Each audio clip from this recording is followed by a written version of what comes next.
Jonathan Stadelman, bonjour. Bonjour Karine.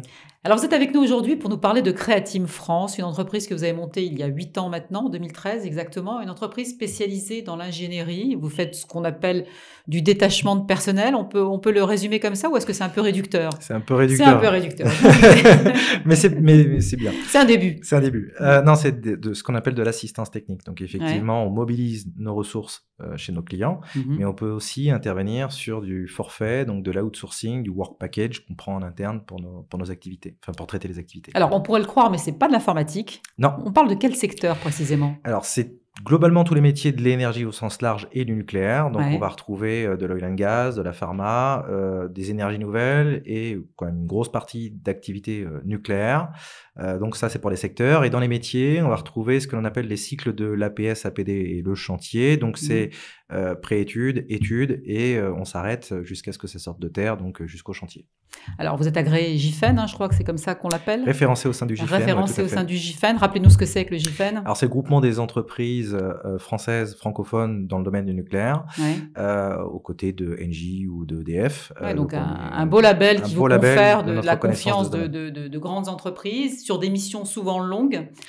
Donc ça c'est plutôt le point positif, mais le bas qui blesse c'est un petit peu le recrutement justement. Et là c'est difficile de trouver les bons acteurs. Vous faites bien de le souligner. Alors effectivement, on a plus nous de sollicitations que de capacité à répondre. On a beaucoup de demandes et de reconnaissance de la part de nos clients. Par contre, notre capacité de réponse, c'est nos ressources, nos collaborateurs. Parce que du boulot il y en a, du travail il y en a. Tout à fait, il y en a. Mais c'est la réponse du marché de l'emploi qui est pas suffisante. On a du mal à trouver des ressources confirmées et compétentes dans nos domaines. Pourtant, les arguments, vous en avez? Tout à fait. Alors, à savoir la diversification des secteurs d'activité et des métiers vont permettre à des ingénieurs et des techniciens de découvrir sur une échelle de 5 ans beaucoup plus de choses dans une société comme la nôtre que dans une société qui n'a qu'une seule activité et un seul métier. Ça, plus de terrain, plus d'expérience. Plus de montée en compétences. Ils vont évoluer plus vite. Plus de responsabilités. Donc, les perspectives sont très, très rapides chez nous en termes d'évolution. D'accord.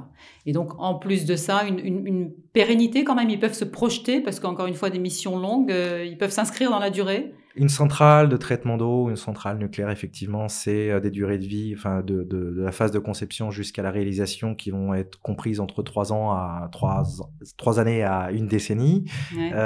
Donc forcément, on peut se projeter dans la durée dans ce genre d'activité, ce qui est très intéressant dans le contexte actuel. Ouais. Et alors, quand ils ne sont pas tout à fait au point pour matcher avec la demande de l'entreprise, vous proposez des formations spécifiques, pointues? Vous soulignez également un point très intéressant. Donc, une de nos qui fait la caractéristique de Createam France. Tout à fait. Une de nos vraies valeurs ajoutées, c'est d'avoir travaillé avec nos clients sur les points clés de réussite d'un projet et de l'adéquation entre nos ressources et les besoins d'un projet. Et en fait, on a identifié un certain nombre de points qu'on a mutualisés au travers d'une formation qui nous est propre, qu'on a créée et qu'on anime en fonction du parcours d'un individu, qu'il soit technicien ou ingénieur. Il y a plusieurs raisons à ça. La première, c'est de le rendre beaucoup plus adapté et à l'aise à un contexte projet, à un enjeu technique, de créer du lien aussi avec eux, d'échanger, de transmettre notre savoir et de satisfaire nos clients parce que même ils gagnent du temps, gagnent de l'énergie et intègrent des gens qui sont beaucoup plus opérationnels, beaucoup plus rapidement. Un vrai rôle d'interface que vous menez là, et donc un recrutement en mode start-up que vous prévoyez dans les années à venir. À ceux qui nous écoutent quand même, il faut le dire, il y a du travail, ils sont bien payés, ils sont formés. Tout à fait. On a des très très belles perspectives. Donc on est aujourd'hui une société de un peu plus de 50 personnes et on envisage 50 recrutements supplémentaires, donc une société de 100 personnes d'ici à 2023. Ouais, énorme. C'est l'état du marché qui nous le dit aujourd'hui, avec les perspectives que l'on a et de la visibilité que l'on a sur des projets, que ce soit sur le territoire national ou sur des projets internationaux. Qui peut se faire en télétravail? Non, pas trop, peut-être pas quand même. Plutôt 50% d'activité en télétravail. Ça reste compliqué de suivre les gens en télétravail parce qu'il y a de la distance avec le manager, il y a également de la distance vis-à-vis du projet. Donc, c'est pas évident. Il faut garder du lien. Il faut garder du lien. Pour nous, c'est très, très important d'avoir cette relation de proximité avec nos clients et nos collaborateurs, évidemment. Ça va intéresser, je pense, pas mal de personnes qui nous écoutent ou qui nous regardent. Merci beaucoup, Jonathan Stadelman, d'avoir été avec nous aujourd'hui. Je rappelle que vous êtes le dirigeant de Createam France. Merci, Karine. Merci encore. Merci.